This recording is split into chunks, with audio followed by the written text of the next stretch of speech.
30-minute gouache study. Go. We need hands, sketchbook, brushes, palette, tubes of gouache from the tube, pencils, rag, and a good attitude. Let's go.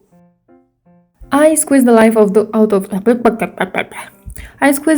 of the tubes, get annoyed by the chaos of my own creation, then continue working in said chaos, adding colors I think I might need. There's blues, more blues, the real folk blues, and some yellow ochre I won't use but don't want to throw away. Also, I never wash my palette. 1 minute in and I already have paint on my hands. That is the way.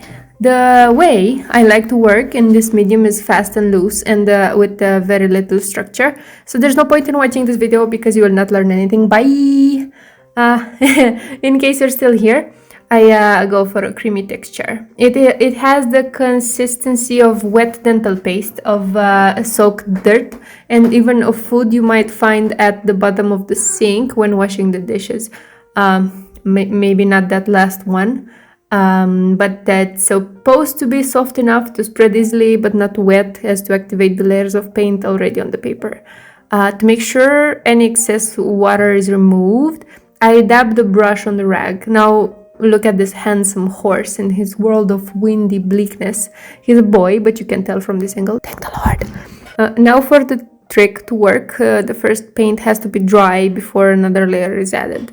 Here's me failing to be patient and getting weird blobs of goo on the poor horse. Until the paint gets drier, here's the creamy texture I was talking about. Give the horse another dot and socks and we're good to go. Tip number 1, very important. Always draw horses everywhere, otherwise, boo, you suck! I have this color that I use to make a nice flattish background, and here's me destroying property to make sure I keep the damn sketchbook in frame during the entire video. I'm using this eggish colored crayon to sketch this beauty, and here we go. This is where the mantra begins. Trust the process. Trust the process. Say it in your mind over and over and over again, because I promise you, all paintings go through periods of unimaginable horror where they look like wet goop. And here's me doing fine lines here and there as if I will not completely cover them in like the first 2 strokes of color. Sketch done. Make sure to crush that need to overthink. Crush it. And oop, there I go and ruined it. That is not supposed to be there. Well, anyway, now it's ruined, so there's no more pressure. There's no more pressure. This dark blue looks magnificent and I'm using it to contour and set the darkest areas. Here's a bit of mixy goodness, adding white like a savage, then too much blue, then I realize I mixed with the wrong brush. I want a flat one and I'm looking for it in all the wrong places. Whoop, there it is. Yes, a bit more blue, probably necessary. First stroke looks like confused buttocks, and so is my camera, which focused on my hand for a long while, saving us all the embarrassment. What? Trust the process and stuff. I'm doing a base color, which will be the medium value, then I darken it for some volume and depth. I use my vast and extensive knowledge of horse anatomy to do a bit of basic 3D-ishness and shading. A lighter shade is used to further add volume, and we have a bit of a mess, but there is hope of redemption. When I'm happy with the base, I switch to a finer brush and I really get down to business, checking in with the reference photo very often. I'm treating the head and eye area with excessive care, because that's the most important part, and we want to make a good impression.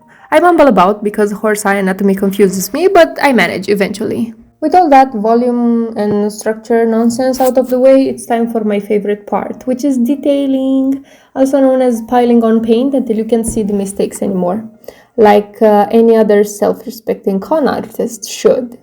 I dapple the dappled horse in fur-like brush strokes with varied hues of blue until he looks handsome as all heck. Here's a long moment of existential dread. To add or not to add the harness? Someone go tell Hamlet to fuck off, because that is the question. Accepting the possibility of ruining the whole thing, I add the harness, which looks like face tattoos for a while, which makes our horse very trendy rapper.